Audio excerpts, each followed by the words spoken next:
할머니의 숨겨진 진실. 이야기의 시작. 여러분은 혹시 주변에서 평범해 보이는 사람들을 함부로 대한 적이 있으신가요? 특히 나이 드신 어르신들을 무시하거나 하찮게 여긴 적은 없으신가요? 오늘 들려드릴 이야기는 실제로 일어날 수 있는, 아니, 어쩌면 여러분 주변에서도 벌어지고 있을지 모르는 놀라운 이야기입니다. 한 할머니와 그의 세 자녀에게 일어난 기적 같은 반전의 이야기. 지금부터 시작하겠습니다. 새벽 폐지 줍는 할머니 고단한 일상의 시작. 새벽 4시 30분, 대부분의 사람들이 아직 깊은 잠에 빠져 있는 시간입니다. 하지만 한 할머니는 이미 일어나 하루를 준비하고 계십니다. 침대에서 일어나시며 할머니가 작은 신음을 내뱉습니다. 70세가 넘은 나이에 관절 곳곳이 아프지 않은 곳이 없으십니다. 하지만 할머니는 매일 이 시간에 일어나십니다. 할머니는 조용히 방에서 나와 부엌으로 향합니다. 자식들을 깨우지 않으려고 발소리 하나도 내지 않으며 조심스럽게 움직입니다. 부엌에서 할머니는 간단한 아침을 준비합니다. 찬밥에 물을 부어 말아서 드시고 김치 한 조각으로 아침을 때웁니다. 화려한 아침 식사는 없습니다. 할머니에게는 사치일 뿐입니다. 새벽 5시가 되자 할머니는 낡은 외투를 입고 집을 나섭니다. 겨울 새벽 공기는 뼛속까지 차갑습니다. 할머니의 입에서는 하얀 입김이 모락모락 올라옵니다. 오늘도 시작이구나. 할머니는 작은 리어카를 끌고 첫 번째 목적지로 향합니다. 아파트 단지 재활용품 수거장입니다. 재활용품 수거장에 도착한 할머니는 이미 와 있던 다른 할머니들과 눈인사를 나눕니다. 말은 많지 않습니다. 서로의 처지를 아는 이들에게는 굳이 많은 말이 필요 없습니다. 할머니의 손은 이미 추위에 빨갛게 얼어 있습니다. 하지만 멈출 수는 없습니다. 오늘 하루 생활비를 위해서는 적어도 3만 원어치는 모아야 합니다. 골판지 하나, 신문지 한 뭉치, 책 몇 권. 할머니는 하나하나 소중히 리어카에 담습니다. 다른 사람들에게는 쓰레기일지 모르지만 할머니에게는 하루 생활비입니다. 시간이 지나자 할머니의 리어카는 점점 무거워집니다. 처음에는 가볍게 끌고 다녔지만 이제는 온몸으로 밀어야 할 정도입니다. 휴, 예전만 못하네. 할머니는 잠시 멈춰서서 허리를 펴고 숨을 고릅니다. 관절 곳곳이 아프지만 참고 견뎌야 합니다. 오전 8시가 되자 할머니는 고물상으로 향합니다. 하루 종일 모은 폐지를 팔기 위해서입니다. 할머니, 오늘은 얼마나 가져오셨어요? 고물상 사장이 익숙한 듯 말을 겁니다. 그냥, 조금요. 할머니는 겸손하게 대답하며 폐지를 내려놓습니다. 고물상 사장이 저울에 폐지를 올려놓고 무게를 재봅니다. 15kg네요. 킬로당 200원이니까. 3,000원입니다. 3,000원. 새벽 5시부터 3시간 동안 고생해서 번 돈이 고작 3,000원입니다. 시급으로 따지면 1,000원도 안 됩니다. 하지만 할머니는 불평하지 않습니다. 그 3,000원이라도 소중합니다. 집에 도착한 할머니는 지친 몸을 이끌고 집 안으로 들어갑니다. 아직 아침 8시 30분, 다른 가족들은 이제 막 일어나고 있습니다. 점심시간이 되자 할머니는 다시 부엌으로 나와 가족들을 위한 식사를 준비합니다. 새벽부터 폐지를 주우며 고생했지만 집안일은 여전히 할머니의 몫입니다. 엄마, 김치찌개 해주세요. 둘째 딸이 말합니다. 응, 알았다. 할머니는 웃으며 대답하지만 속으로는 한숨이 나옵니다. 김치찌개를 끓이려면 돼지고기도 사야 하고 두부도 사야 합니다. 아침에 번 3,000원으로는 턱없이 부족합니다. 하지만 할머니는 자신의 주머니에서 돈을 꺼내 김치찌개 재료를 사러 나갑니다. 자식들의 입맛을 맞춰주고 싶은 마음에서입니다. 마트에서 할머니는 가격표를 꼼꼼히 보며 가장 저렴한 것들을 고릅니다. 돼지고기 200g, 두부 한 모, 파 한 단. 계산해 보니 8,000원입니다. 아침에 번 3,000원에 자신의 용돈 5,000원을 보태야 겨우 살 수 있는 금액입니다. 집에 돌아온 할머니는 김치찌개를 끓이기 시작합니다. 찌개 냄새가 집안에 퍼지자 가족들이 하나둘 부엌으로 모여듭니다. 우와, 맛있겠다. 셋째 아들이 기뻐하며 말합니다. 할머니는 그 모습을 보며 웃습니다. 자식들이 맛있게 먹는 모습을 보는 것만으로도 행복합니다. 점심을 먹으며 가족들은 각자의 이야기를 나눕니다. 하지만 할머니의 이야기는 없습니다. 아무도 할머니가 새벽부터 어떤 고생을 했는지 관심이 없습니다. 식사가 끝난 후 할머니는 혼자서 설거지를 합니다. 가족들은 각자 할 일을 하러 가고 할머니만 부엌에 남습니다. 오후가 되자 할머니는 다시 폐지를 주우러 나갈 준비를 합니다. 하루에 3,000원으로는 생활하기가 어렵습니다. 조금이라도 더 벌어야 합니다. 엄마, 또 나가세요? 큰아들이 못마땅한 표정으로 묻습니다. 응, 잠깐만 다녀올게. 엄마, 이제 그만하세요. 우리가 창피해요. 큰아들의 말에 할머니의 가슴이 아픕니다.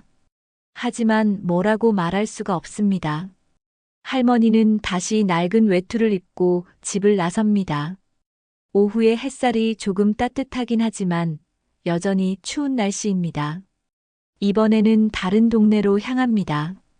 오전에 이미 한 번 돌았던 곳을 또 가면 다른 할머니들과 경쟁이 됩니다. 오후 4시가 되자 할머니는 다시 고물상으로 향합니다. 오후에 모은 폐지는 12kg 정도 됩니다. 할머니, 오늘 두 번째네요? 고물상 사장이 놀란 듯 말합니다. 네. 조금 더 필요해서요. 12kg. 2,400원이에요. 오전 3,000원과 오후 2,400원을 합치면 5,400원입니다. 하루 종일 고생해서 번 돈이 5,400원. 이것으로 내일 하루를 버텨야 합니다. 집에 돌아온 할머니는 다시 지친 몸을 이끌고 저녁 준비를 시작합니다. 가족들은 할머니가 하루 종일 무엇을 했는지 관심이 없습니다. 밤이 되자 할머니는 혼자 방에 앉아 하루를 정리합니다. 새벽 5시부터 밤 9시까지 16시간의 하루였습니다. 내일도 또 시작이구나. 할머니는 작은 통장을 꺼내봅니다. 잔고는 겨우 23만 원. 이것으로 이번 달을 버텨야 합니다. 하지만 할머니는 모릅니다. 자신에게 또 다른 통장이 있다는 것을, 그리고 그 통장에 어마어마한 돈이 들어있다는 것을. 이 자식들의 구박 장면, 가족 갈등의 심화. 다음 날 아침 할머니는 어김없이 새벽 5시에 일어나 폐지 줍기를 나갑니다.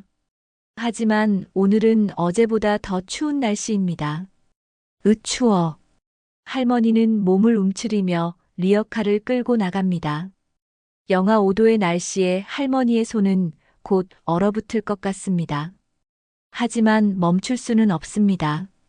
오늘도 생활비를 벌어야 합니다. 첫 번째 아파트 단지에서 폐지를 줍고 있는데 갑자기 한 여자가 다가옵니다. 아줌마, 여기서 뭐 하세요?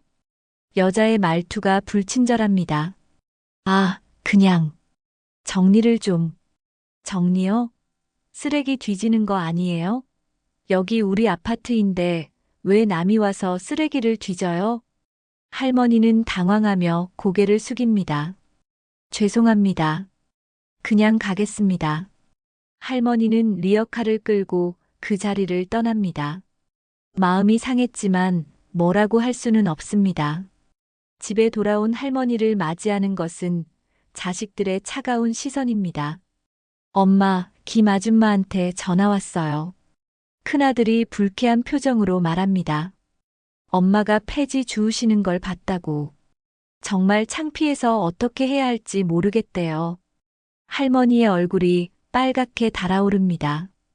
미안하다. 미안하다고 될 일이에요? 엄마 때문에 우리가 동네에서 어떻게 살아요? 둘째 딸도 가세합니다. 엄마, 저도 친구들한테 뭐라고 말해야 할지 모르겠어요. 우리 엄마가 폐지 줍는다고 하면 얼마나 창피하겠어요? 셋째 아들까지 한마디 합니다. 엄마, 정말 이제 그만하세요. 우리가 먹고 살 정도는 벌고 있으니까 걱정하지 마세요. 하지만 할머니는 자식들이 벌어오는 돈만으로는 생활이 빠듯하다는 걸 압니다.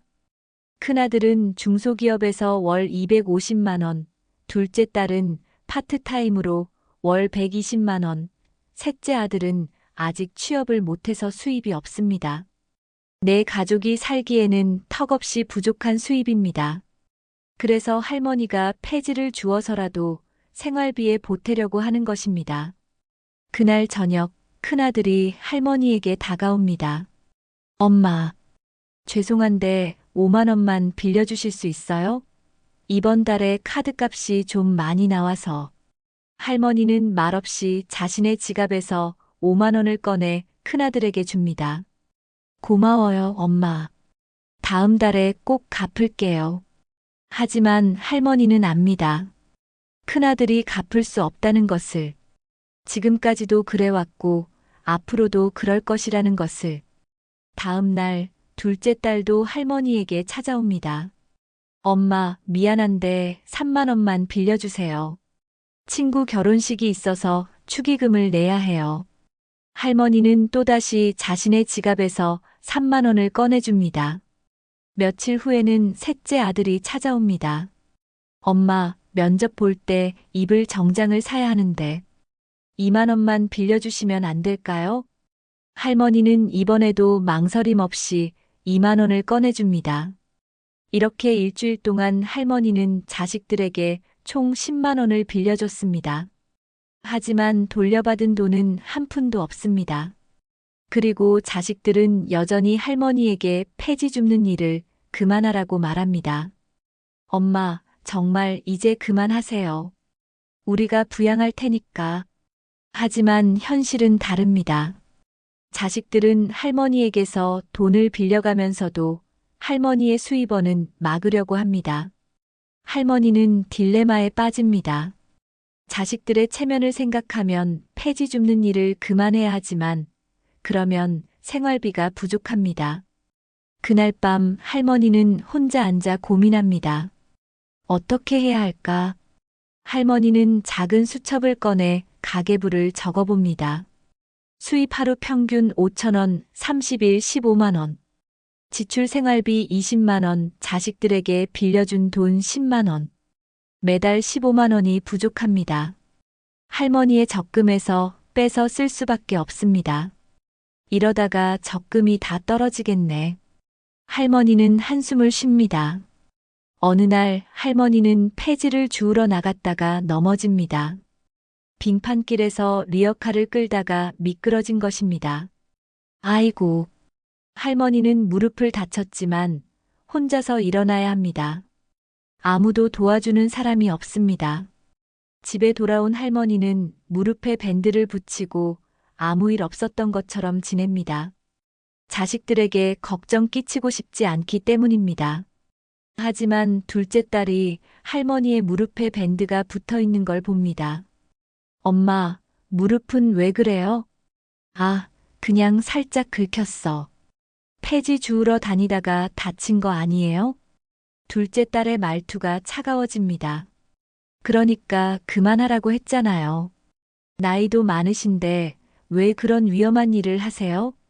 할머니는 말없이 고개를 끄덕입니다. 둘째 딸의 말이 틀린 것은 아니지만 할머니에게는 선택의 여지가 많지 않습니다. 할머니의 숨겨진 진실 -2부. 양로원 압박 순간의 절망과 배신감. 몇 달이 지난 어느 날 큰아들이 심각한 표정으로 할머니를 찾아옵니다. 엄마, 앉으세요. 할 말이 있어요. 할머니는 불안한 마음으로 소파에 앉습니다. 엄마, 우리가 의논한 게 있는데요. 둘째 딸과 셋째 아들도 함께 나타납니다. 세 자녀가 모두 심각한 표정입니다. 뭔 일이니? 할머니가 걱정스럽게 묻습니다. 엄마, 양로원에 들어가시는 게 어떨까요? 큰아들의 말에 할머니는 깜짝 놀랍니다. 양로원? 네, 엄마. 요즘 양로원들이 시설도 좋고 또래분들도 많고 둘째 딸이 말을 잇습니다. 엄마 혼자 계시면 외로우실 텐데 양로원에 가시면 친구들도 사귀시고 좋을 것 같아요. 할머니는 머리가 하얘집니다. 양로원. 평생 상상도 해본 적이 없는 이야기입니다. 갑자기 왜 양로원 이야기를? 엄마, 사실은요. 셋째 아들이 주저하며 말을 시작합니다. 저희도 각자 생활이 있고 결혼도 해야 하고 엄마를 계속 모시기가 쉽지 않아요. 할머니의 가슴이 철렁 내려앉습니다. 아, 그래. 엄마, 오해하지 마세요. 저희가 엄마를 버리려는 게 아니라 큰아들이 급히 말합니다. 그냥 엄마도 편하시고 저희도 편한 방법을 찾아보자는 거예요. 하지만 할머니에게는 자식들이 자신을 버리려는 것으로밖에 들리지 않습니다. 양로원이 얼마나 드는데? 할머니가 떨리는 목소리로 묻습니다. 그게 괜찮은 곳은 월 200만 원 정도 해요. 200만 원. 할머니는 현실감을 잃습니다. 200만 원이면 자신이 몇 년을 폐지 주어야 모을 수 있는 돈입니다. 그 돈은 어떻게 저희가 조금씩 모아서 어떻게든 해볼게요. 하지만 할머니는 압니다. 자식들의 경제력으로는 불가능하다는 것을. 며칠 후 자식들은 할머니를 데리고 양로원 견학을 갑니다. 어르신, 안녕하세요. 양로원 직원이 친절하게 인사합니다. 저희 시설을 한번 둘러보시겠어요? 양로원은 생각보다 깨끗하고 시설도 좋습니다. 하지만 할머니에게는 감옥 같아 보입니다. 여기 계신 분들은 모두 행복하게 지내세요. 직원이 설명하지만 할머니는 복도에서 만난 다른 할머니들의 쓸쓸한 표정을 놓치지 않습니다. 어떠세요? 괜찮죠? 큰아들이 억지로 밝은 표정을 지으며 묻습니다. 응, 좋네. 할머니는 거짓말로 대답합니다. 집으로 돌아오는 길에 자식들은 양로원 이야기를 계속합니다. 엄마, 시설이 정말 좋죠? 저희가 알아본 중에서 가장 좋은 곳이에요.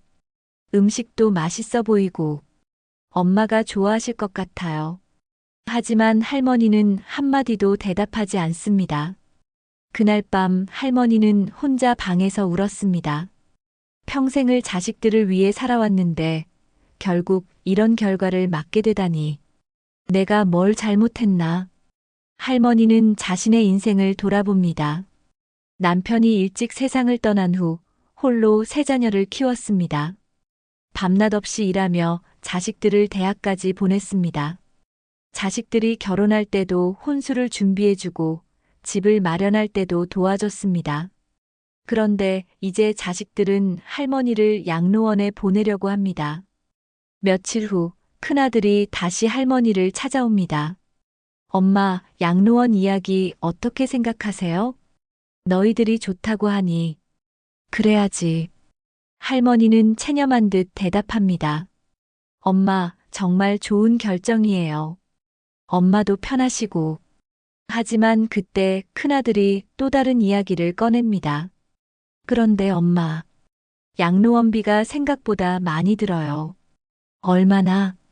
월 200만 원인데. 저희가 조금씩 보태도 부족해요.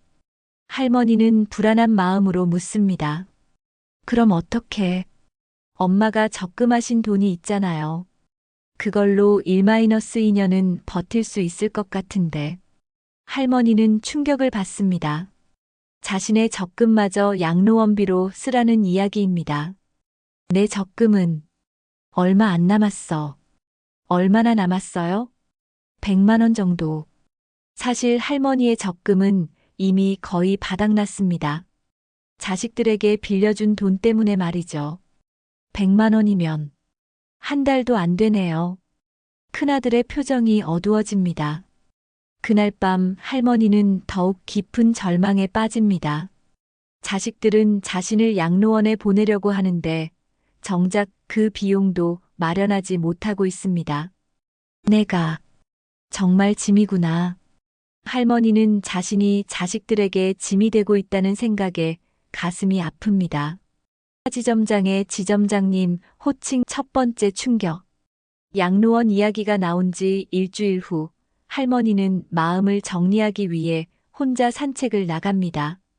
평소보다 더 멀리 걸어서 시내 중심가까지 나왔습니다. 큰 은행들이 즐비한 금융가입니다. 여기가 참 많이 변했네. 할머니는 옛날과 많이 달라진 시내 풍경을 보며 감회해졌습니다. 그때 한 은행에서 정장을 입은 중년 남성이 나오다가 할머니를 보고 깜짝 놀랍니다. 저분이. 남성은 잠시 망설이더니 할머니에게 다가옵니다. 혹시 박님이신가요? 할머니는 깜짝 놀라며 남성을 바라봅니다. 네, 맞는데요. 누구시죠? 안녕하세요. 저는 은행 강남지점 김지점장입니다. 남성은 정중하게 인사하며 명함을 건넵니다. 지점장님, 이런 곳에서 뵙게 되다니 정말 반갑습니다. 할머니는 당황합니다. 왜 은행 지점장이 자신을 알고 이렇게 정중하게 인사하는지 이해할 수 없습니다. 저를 아시나요? 물론이죠. 지점장님께서는 저희 은행의 가장 소중한 고객이십니다. 김 지점장의 말에 할머니는 더욱 당황합니다. 제가 소중한 고객이라고요? 네. 지점장님의 계좌는 저희가 특별 관리하고 있습니다. 그때 마침 할머니의 큰아들이 할머니를 찾아 나타납니다. 엄마, 여기 계셨네요. 찾았어요. 큰아들은 할머니 옆에 서 있는 정장 입은 남성을 보고 의아해합니다. 이분은 누구세요? 김지점장이 큰아들을 보고 인사합니다. 안녕하세요. 저는 은행 강남지점 김지점장입니다. 안녕하세요. 그런데 저희 어머니와는 어떤 관계신지. 김지점장은 할머니를 가리키며 정중하게 말합니다. 지점장님께서는 저희 은행의 최우수 고객이십니다. 지점장님? 큰아들은 김지점장이 자신의 어머니를 지점장님이라고 부르는 것을 듣고 깜짝 놀랍니다. 지점장님이라고 하셨나요? 네, 맞습니다. 김지점장은 당연하다는 듯이 대답합니다. 큰아들은 혼란스럽습니다. 왜 은행 지점장이 자신의 어머니를 지점장님이라고 부르는지 이해할 수 없습니다. 실례지만 왜 저희 어머니를 지점장님이라고 부르시는지. 그게. 김지점장은 잠시 망설입니다. 고객의 개인정보를 함부로 말할 수는 없기 때문입니다. 고객 정보는 말씀드리기 어렵지만 어머님께서는 저희 은행에서 매우 중요한 분이십니다. 할머니도 당황스럽기는 마찬가지입니다. 저는 그냥 평범한 사람인데요. 지점장님, 너무 겸손하게 말씀하시네요. 김지점장은 웃으며 말합니다. 그런데 지점장님, 요즘 계좌 관리는 어떻게 하고 계신가요? 오랫동안 뵙지 못해서. 계좌 관리요? 할머니는 더욱 혼란스럽습니다.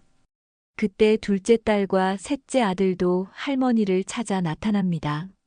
엄마, 여기 계셨구나. 이분은 누구세요? 셋째 아들이 김지점장을 보고 묻습니다. 안녕하세요. 은행 강남지점 김지점장입니다. 김지점장이 다시 인사하자 둘째 딸이 의아해합니다. 은행 지점장님이 왜 여기에? 저는 지점장님을 뵈러 나왔다가 우연히 만나게 됐습니다. 지점장님? 세 자녀는 모두 김 지점장이 할머니를 지점장님이라고 부르는 것을 듣고 어리둥절합니다. 실례지만 저희 어머니를 왜 지점장님이라고 부르시나요? 큰아들이 다시 묻습니다.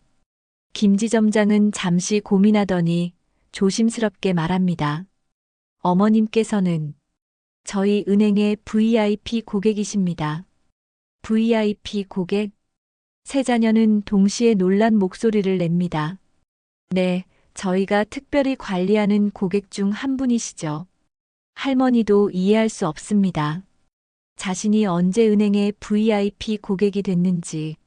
제가 VIP 고객이라고요? 네, 지점장님. 혹시 기억이 안 나시나요? 김 지점장이 조심스럽게 묻습니다. 사실 잘 기억이 안 나네요. 할머니가 솔직하게 대답하자 김 지점장은 이해한다는 듯 고개를 끄덕입니다. 그럴 수도 있죠. 워낙 오래전 일이니까요. 오래전 일이요? 셋째 아들이 궁금해하며 묻습니다. 네, 지점장님께서는 40년 전부터 저희 은행의 고객이셨습니다. 40년 전? 세 자녀는 모두 놀랍니다. 40년 전이면 할머니가 30대 초반이었을 때입니다. 그때부터 어떤 거래를 하셨나요? 둘째 딸이 조심스럽게 묻습니다. 하지만 김 지점장은 고객 정보 보호를 이유로 자세한 말을 피합니다. 죄송하지만 자세한 거래 내역은 말씀드리기 어렵습니다. 그럼 대략적으로라도 저희 은행에서 가장 오래되고 중요한 고객 중 한 분이라는 것만 말씀드릴 수 있습니다.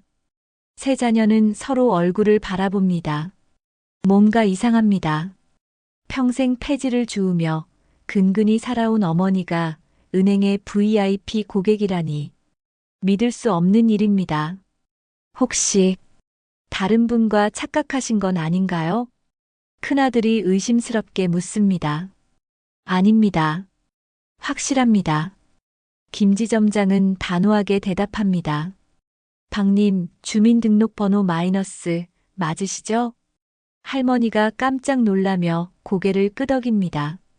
네, 맞습니다. 그럼 확실합니다. 지점장님이 맞습니다. 세 자녀는 충격에 빠집니다. 정말로 어머니가 은행의 VIP 고객이라는 것입니다. 하지만 이해할 수 없습니다. 어머니에게 그런 돈이 있다면 왜 폐지를 주우며 살았을까요? 지점장님, 혹시 시간 되시면 은행에 한번 들러주시겠어요? 김 지점장이 정중하게 제안합니다. 확인해야 할 것들이 좀 있어서요. 할머니는 망설입니다. 자신도 무슨 일인지 알고 싶지만 자식들 앞에서 이런 일이 벌어지는 것이 부담스럽습니다. 지금 가야 하나요? 지금 당장이 아니어도 괜찮습니다. 편하실 때 언제든지 오세요. 김 지점장은 명함을 다시 건네며 말합니다. 이 번호로 연락 주시면 제가 직접 모시겠습니다. 세 자녀는 아직도 상황을 이해하지 못하고 있습니다. 어머니가 정말 은행의 VIP 고객이라면 그동안 폐지를 주우며 살아온 것은 무엇이었을까요?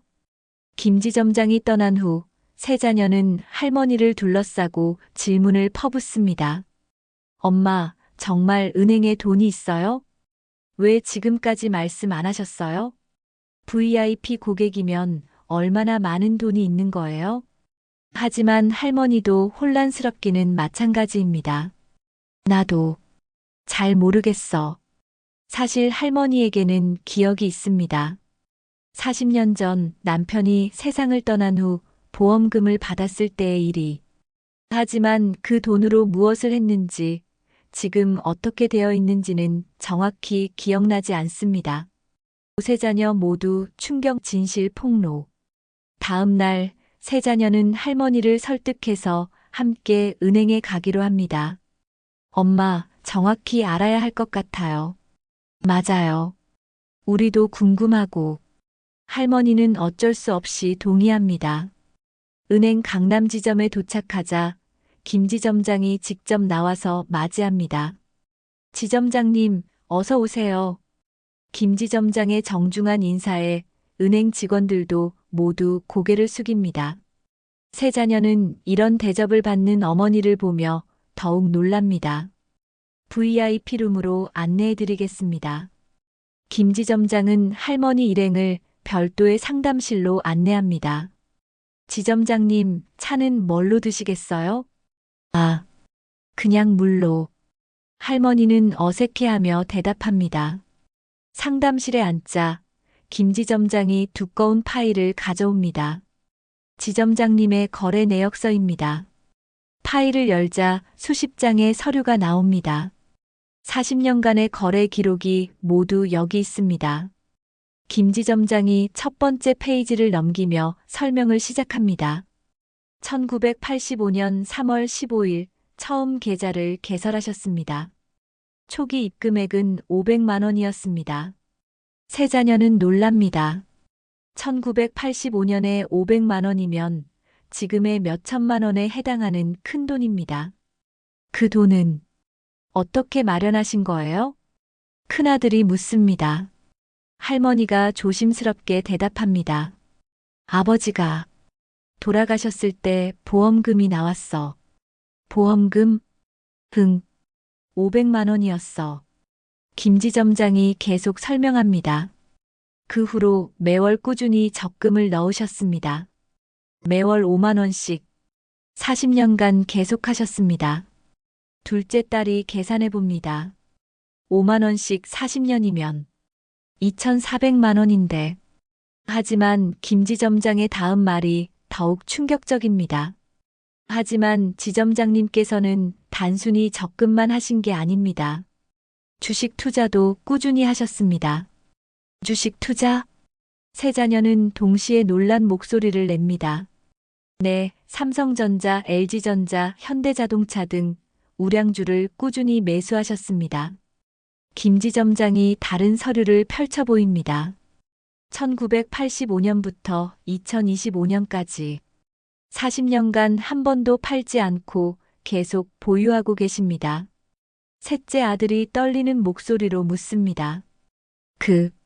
그럼 지금 얼마나 되는 거예요? 김 지점장은 컴퓨터를 켜고 최신 시세를 확인합니다. 현재 기준으로. 잠시 침묵이 흐른 후 김 지점장이 놀라운 숫자를 발표합니다. 총 평가액이 52억 3천만 원입니다. 52억? 세 자녀는 믿을 수 없다는 표정으로 서로를 바라봅니다. 52억 3천만 원이라고 하셨나요? 큰아들이 다시 확인합니다. 네, 맞습니다. 김 지점장이 화면을 돌려서 보여줍니다. 모니터에는 놀라운 숫자들이 표시되어 있습니다. 삼성전자 평가액 20억 원, LG전자 평가액 8억 원, 현대자동차 평가액 12억 원, 기타 우량주 평가액 7억 원, 예금 및 적금 5억 3천만 원. 이게 정말 우리 엄마 거예요? 둘째 딸이 믿을 수 없다는 표정으로 묻습니다. 네, 확실합니다. 김 지점장이 할머니의 신분증과 대조해 가며 확인해 줍니다. 할머니도 놀라기는 마찬가지입니다. 내가 정말 이렇게 많은 돈이 있다고? 네, 지점장님. 40년간의 투자 결과입니다. 김 지점장이 설명을 계속합니다. 특히 삼성전자의 경우 1985년에 주당 5천 원에 사셨는데 지금은 7만 원입니다. 14배가 올랐다는 뜻이죠? 셋째 아들이 계산하며 묻습니다. 그뿐만 아닙니다. 그동안 주식 분할도 여러 번 있었고 배당금도 꾸준히 받으셨습니다. 김 지점장이 배당금 내역도 보여줍니다. 40년간 받으신 배당금만 해도 3억 원이 넘습니다. 세 자녀는 완전히 충격에 빠집니다. 그동안 어머니가 폐지를 주우며 힘들게 살아온 줄 알았는데 사실은 52억 원이 넘는 부자였다는 것입니다. 40년 투자 비밀 마이너스 지혜로운 할머니. 엄마, 이게 정말 사실이에요? 큰아들이 떨리는 목소리로 묻습니다. 할머니도 아직 믿기지 않는다는 표정입니다. 나도 이렇게 많을 줄 몰랐어. 지점장님께서는 정말 투자의 귀재이십니다. 김지점장이 감탄하며 말합니다. 40년간 한 번도 패닉셀 하지 않고 꾸준히 적립식으로 투자하신 결과입니다. 1997년 외환위기 때도 2008년 금융위기 때도 팔지 않고 오히려 더 사셨습니다. 둘째 딸이 궁금해하며 묻습니다. 그런데 엄마는 왜 이런 걸 저희에게 말씀하지 않으셨어요? 할머니가 천천히 대답합니다. 사실 나도 정확히 몰랐어. 처음에는 그냥 아버지 보험금을 은행에 맡겨두자는 생각이었어. 그런데 은행에서 적금도 하고 주식도 사라고 해서 매월 폐지 주어서 번 돈으로 조금씩 넣었지. 김지점장이 보충 설명합니다. 지점장님께서는 40년간 한 번도 인출하지 않으셨습니다. 매월 5만 원씩 꾸박꾸박 넣기만 하셨어요. 심지어 어려운 때도 한 번도 빼지 않으셨습니다. 셋째 아들이 이해할 수 없다는 표정으로 묻습니다. 그런데 엄마, 돈이 이렇게 많은데 왜 폐지를 주우며 사셨어요? 할머니가 쓸쓸하게 웃으며 대답합니다. 이 돈은 너희들 몫이야. 내가 쓸 돈이 아니라고 생각했어. 그래서 생활비는 따로 벌어야 한다고 생각했지. 세 자녀는 할머니의 말을 듣고 가슴이 뭉클해집니다. 52억 원이나 되는 돈이 있으면서도 자식들을 위해 아껴두고 자신은 폐지를 주우며 살아온 어머니. 큰아들이 눈물을 글썽이며 묻습니다. 엄마, 그럼 그동안 저희가 빌린 돈은 괜찮다. 얼마 안 되니까. 할머니는 웃으며 대답하지만 자식들은 부끄러움을 감추지 못합니다. 은행에서 나온 후 집으로 돌아오는 길에 세 자녀는 할머니에게 궁금한 것들을 묻기 시작합니다. 엄마, 정말 40년 동안 한 번도 주식을 팔지 않으셨어요? 큰아들이 묻습니다. 응, 한 번도 안 팔았어. 1997년 외환위기 때도요? 그때 주식이 많이 떨어졌잖아요. 그때가 더 사기 좋은 때였어. 할머니의 대답에 세 자녀는 놀랍니다. 더 사기 좋은 때라고요? 응. 모든 사람들이 팔 때 사는 게 맞는 거야. 둘째 딸이 궁금해하며 묻습니다. 엄마, 어떻게 그런 걸 아셨어요? 투자 공부를 하셨나요? 할머니가 웃으며 대답합니다. 공부라. 그냥 상식으로 생각했어. 좋은 회사들이니까 언젠가는 다시 오를 거라고 생각했지. 셋째 아들이 감탄하며 말합니다. 와, 엄마가 진짜 투자 천재셨네요. 천재는 무슨, 그냥 욕심 안 부렸을 뿐이야. 할머니가 겸손하게 답합니다. 집에 도착한 후 세 자녀는 거실에 모여 앉아 진지한 대화를 나눕니다. 엄마, 이제 정말 솔직하게 이야기해 주세요. 큰아들이 말합니다. 언제부터 이렇게 투자를 하신 거예요? 할머니가 천천히 기억을 되짚어 봅니다. 아버지가 돌아가신 후 보험금 500만 원을 받았어. 그때가 1985년이었지. 은행에 가서 적금을 하려고 했는데 직원이 주식도 사보라고 했어. 주식은 무서운 거 아니었어요? 둘째 딸이 묻습니다. 그때는 잘 몰랐지. 그냥 은행에서 추천하니까. 삼성, LG, 현대. 이런 큰 회사들 주식이라고 해서 샀어. 매월 얼마씩 사셨어요? 처음에는 1만 원씩, 나중에는 5만 원씩. 할머니가 계속 설명합니다. 폐지 주어서 번 돈을 생활비로 쓰고 남는 돈으로 주식을 샀지. 40년 동안 단 한 번도 빼먹지 않았어. 셋째 아들이 놀라며 묻습니다. 40년 동안 한 번도요? 어려운 적도 있었을 텐데. 어려울 때가 더 중요해. 그때 팔면 안 돼. 할머니의 말에 세 자녀는 감탄합니다. 엄마는 정말 대단하세요. 대단한 게 아니라 그냥 버텼을 뿐이야. 챕터 7 무릎 꿇고 사과 마이너스 후회와 반성. 다음 날 아침 할머니는 평소와 달리 늦게 일어났습니다. 어제의 충격적인 일들로 인해 깊게 잠들었기 때문입니다. 거실로 나오니 세 자녀가 모두 심각한 표정으로 앉아 있습니다. 얘들아, 웬일로 이렇게 일찍? 엄마 앉으세요. 큰아들이 할머니를 소파로 안내합니다. 무슨 일이니? 할머니가 걱정스럽게 묻습니다. 그때 큰아들이 갑자기 할머니 앞에 무릎을 꿇습니다. 엄마, 정말 죄송합니다. 얘야, 갑자기 왜 그래? 할머니가 당황하며 큰아들을 일으키려 하지만 둘째 딸과 셋째 아들도 함께 무릎을 꿇습니다. 엄마, 저희가 정말 잘못했어요. 세 자녀가 모두 고개를 숙이며 사과합니다. 얘들아, 일어나. 이게 뭐니? 할머니가 눈물을 글썽이며 말하지만 자녀들은 일어나지 않습니다. 엄마, 저희가 그동안 얼마나 못된 자식이었는지 알겠어요. 큰아들이 울먹이며 말합니다. 엄마가 52억 원이나 되는 돈을 저희 위에 모아주셨는데 저희는 엄마한테 폐지 줍지 말라고 하고 양로원에 가라고 했어요. 둘째 딸도 눈물을 흘리며 고백합니다. 엄마, 저희가 정말 바보였어요.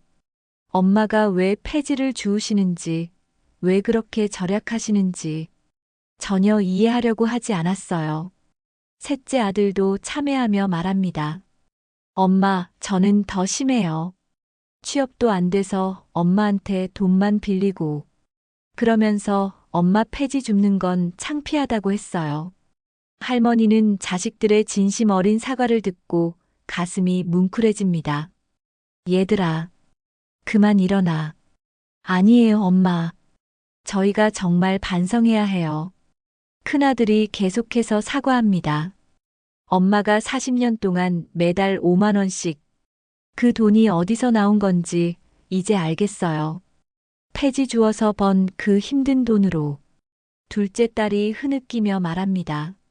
엄마, 저희가 빌려간 돈도 엄마가 평생 모은 소중한 돈이었는데 한 번도 갚지 않고 계속 더 빌리기만 했어요. 셋째 아들도 자책하며 말합니다. 엄마, 저는 정말 쓰레기 같은 아들이에요. 취업한다고 30만 원 받아놓고 한 달 지나서 또 돈 달라고 했어요. 할머니는 더 이상 자식들의 사과를 들을 수 없어서 강제로 일으켜 세웁니다. 그만해. 일어나. 하지만 자식들은 계속해서 반성의 말을 합니다. 엄마, 저희가 얼마나 이기적이었는지 알겠어요. 엄마 마음은 생각하지 않고 저희 체면만 생각했어요. 엄마가 왜 그렇게 사시는지 이해하려고 하지도 않았고, 큰아들이 할머니의 손을 잡고 말합니다. 엄마, 정말 죄송해요. 앞으로는 절대 그런 일 없을 거예요. 둘째 딸도 할머니를 안으며 울먹입니다. 엄마, 사랑해요. 그동안 못해드린 효도, 이제라도 하겠어요. 셋째 아들도 할머니께 안기며 말합니다. 엄마, 저 이제 정말 열심히 살겠어요. 엄마 실망시켜드리지 않을게요. 할머니는 자식들을 안으며 눈물을 흘립니다. 얘들아, 엄마는 괜찮다. 너희들만 잘 되면 그게 제일 기뻐. 하지만 자식들은 계속해서 반성합니다. 아니에요, 엄마. 저희가 정말 못됐어요. 엄마가 혼자 그렇게 힘들게 사시는데 저희는 엄마 돈만 축내고 그때 큰아들이 결심한 듯 말합니다. 엄마, 저희가 빌린 돈 다 갚겠어요. 그동안 빌린 거 계산해서 이자까지 쳐서 갚을게요. 둘째 딸도 다짐합니다. 저도요. 제가 빌린 돈 다 기억해요. 월급 모아서 꼭 갚을게요. 셋째 아들도 약속합니다. 저도 갚겠어요. 시간이 걸려도 꼭 갚을게요. 하지만 할머니는 고개를 젓습니다. 그런 건 됐다. 그 돈이 아까운 게 아니야.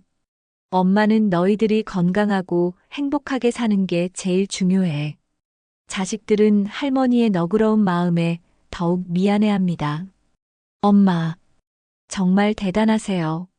저희 같은 자식들 둬서 고생만 하셨는데, 이렇게까지 이해해 주시고, 할머니가 자식들을 다독이며 말합니다. 너희들은 내 자식이야. 어떤 일이 있어도 엄마는 너희들을 사랑해. 다만, 앞으로는 서로를 좀 더 이해하고 살자. 자식들이 고개를 끄덕입니다. 네, 엄마, 약속드려요. 그날 오후 세 자녀는 함께 회의를 합니다. 우리가 앞으로 어떻게 해야 할지 정하자. 먼저, 엄마께 매월 용돈을 드리는 거. 500만 원이 너무 많다고 하시면 300만 원부터 시작하자. 그리고 엄마가 더 이상 폐지 줍지 않으시도록 우리가 번갈아 가며 생활비를 대자. 둘째 딸이 제안합니다. 엄마 건강도 챙겨드려야 해. 정기 검진도 받으시게 하고 좋은 병원에서 종합 검진도 받으시게 하자. 셋째 아들도 의견을 냅니다. 엄마가 하고 싶어 하시는 일이 있으면 뭐든지 도와드리자. 여행이라도 가고 싶으시면 혹은 취미 생활이라도. 큰아들이 정리합니다. 무엇보다 엄마를 존경하고 감사하는 마음을 잊지 말자. 40년 동안 우리 위해 그렇게 사셨는데, 우리도 이제 엄마를 위해 살아야 해. 가족화해 포옹 감동적 결말. 저녁 식사 시간 자식들은 할머니께 자신들의 계획을 말씀드립니다. 엄마, 저희가 의논한 게 있어요. 뭔데? 앞으로 엄마께 매월 300만 원씩 용돈을 드리려고 해요. 할머니가 깜짝 놀랍니다. 300만 원? 그게 무슨 용돈이야? 엄마 52억 원에서 나오는 배당금 생각하시면 적은 거예요. 그리고 엄마 건강검진도 받으시게 하고 여행도 가시고 싶으시면 저희가 모시고 가겠어요. 할머니는 자식들의 마음을 느끼며 눈물을 글썽입니다. 얘들아, 그런 마음만으로도 고마워. 하지만 300만 원은 너무 많아. 큰아들이 설득합니다. 엄마 40년 동안 우리 위해 그렇게 절약하시며 사셨잖아요. 이제는 엄마가 편하게 사세요. 둘째 딸도 거들어 말합니다. 엄마, 폐지도 이제 그만 주우세요. 저희가 생활비 다 드릴게요. 셋째 아들도 다짐합니다. 엄마, 제가 이제 취업했으니까 용돈도 드릴게요. 매월은 어려워도 3개월에 한 번씩은. 할머니가 자식들의 진심을 느끼며 고개를 끄덕입니다. 그래, 고마워. 하지만 너무 무리하지는 마라. 그날 저녁 세 자녀가 모두 모여 할머니와 함께 식사를 합니다. 엄마, 요즘 어떠세요? 좋다. 너무 좋아. 할머니의 얼굴에는 평화로운 미소가 있습니다. 엄마, 그동안 힘드셨죠? 힘들긴 했지. 하지만 너희들 생각하면 견딜만 했어. 둘째 딸이 눈물을 글썽입니다. 엄마, 정말 고마워요. 고맙긴. 부모가 자식 위해 사는 게 당연한 거지. 셋째 아들이 다짐합니다. 엄마, 저희도 이제 엄마 위해서 살겠어요. 그래. 서로 위하며 살자. 그때 큰아들이 깜짝 선물을 준비했다며 상자를 꺼냅니다. 엄마, 이거 선물이에요. 뭔데? 상자를 열어보니 예쁜 목걸이가 들어 있습니다. 이런 비싼 걸. 엄마가 40년 동안 우리 위해 모아주신 것에 비하면 아무것도 아니에요. 둘째 딸이 할머니 목에 목걸이를 걸어줍니다. 엄마, 정말 예뻐요. 셋째 아들도 선물을 꺼냅니다. 저도 준비했어요. 향기로운 꽃다발입니다. 엄마, 사랑해요. 할머니는 자식들의 정성에 눈물이 납니다. 얘들아, 고마워. 그때 세 자녀가 동시에 할머니를 안아줍니다. 엄마, 사랑해요. 정말 고마워요. 앞으로 행복하게 사세요. 할머니도 자식들을 꼭 안아줍니다. 너희들도 행복해라. 가족들이 서로 껴안으며 감동의 눈물을 흘립니다. 40년간의 오해와 갈등이 모두 해소되는 순간입니다. 6개월 후 할머니의 삶은 완전히 달라졌습니다. 더 이상 새벽에 폐지를 주우러 나가지 않습니다. 대신 여유로운 아침을 보내고 자식들과 함께 시간을 보냅니다. 건강검진도 받고 여행도 다니며 인생을 즐기고 있습니다. 새 자녀들도 변했습니다. 어머니의 희생과 사랑을 깨달은 후 더욱 열심히 살고 있습니다. 매달 어머니께 안부를 여쭙고 함께 시간을 보내려고 노력합니다. 어느 날 할머니는 동네 후배 할머니들에게 자신의 이야기를 들려줍니다. 그래서 40년 동안 꾸준히 투자했더니 이렇게 됐어요. 정말요? 할머니가 52억 원이나 모으셨다고요?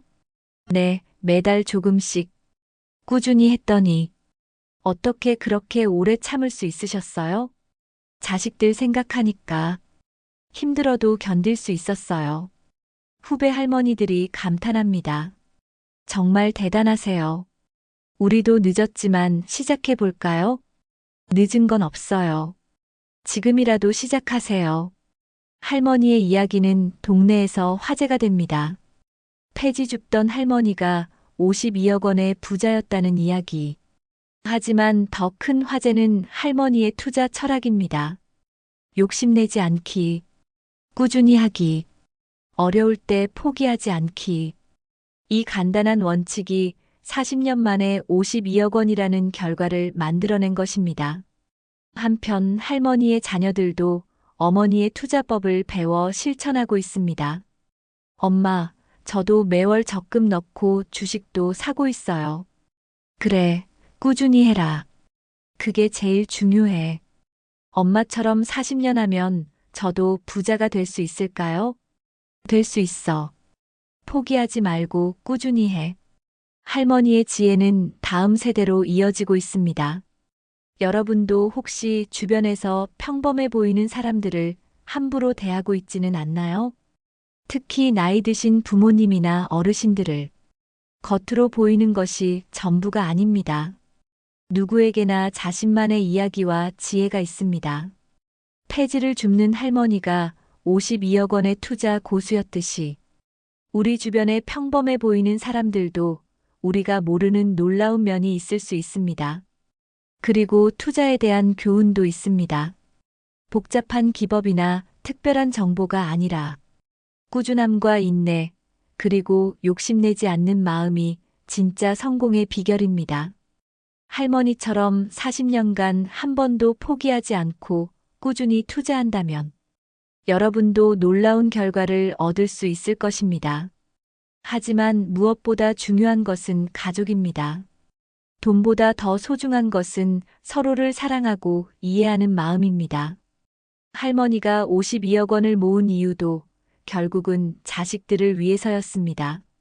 그리고 자식들이 진정으로 행복해한 것은 돈 때문이 아니라 어머니의 사랑을 깨달았기 때문입니다. 여러분도 가족을 소중히 여기세요. 부모님께 효도하고 자녀들에게 사랑을 베푸세요. 돈은 잃어도 다시 벌 수 있지만 가족의 사랑은 한 번 잃으면 되돌리기 어렵습니다. 오늘 이 이야기를 통해 여러분이 가족의 소중함을 다시 한번 느끼고 투자의 지혜도 얻어가셨으면 좋겠습니다. 그리고 무엇보다 주변 사람들을 따뜻한 시선으로 바라보는 마음을 가지셨으면 합니다. 감사합니다. 이 이야기가 여러분에게 감동과 교훈을 주었기를 바랍니다. 구독과 좋아요, 그리고 댓글로 여러분의 생각을 나눠주세요.